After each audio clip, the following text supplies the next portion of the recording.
Panibagong araw, panibagong pag-asa. Hello, hi world! Samahan niyo naman ako sa aking for today's video. Itong araw na nga ito ay darating ang aking boyfriend. Habang nasa airplane siya papunta ng Zamboanga Airport, ay dali-dali akong gumawa ng welcome banner niya. Dito lang yan sa likod ng auntie ko kasi dito ako nakatira. Nagmamadali na nga ako dyan kasi 1 plus lang yung arrival time niya galing sa Cebu papunta dito sa amin.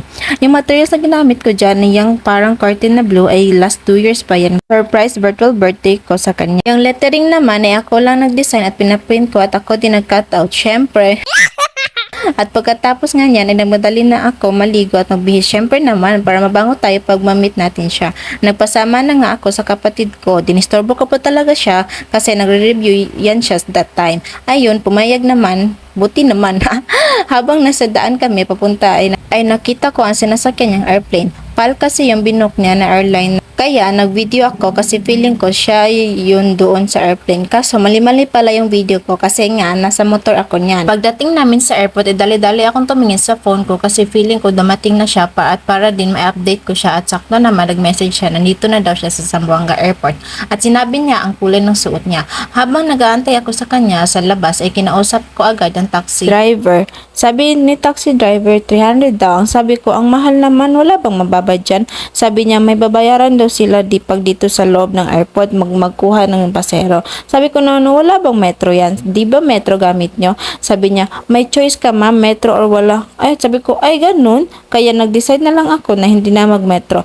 Nagsabi ako 250 na lang kuya. Sabi niya sige ma'am.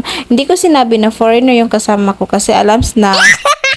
Oo pala guys, first time ko sumakay ng taxi dito kasi sa amin kaya namahalan ako. At nung makita ko na siya, ay, masaya ang girlie. Habang papalapit siya sa akin ay mapapakanta na lang na And I love you forevermore. O diba, kantahin na lang natin.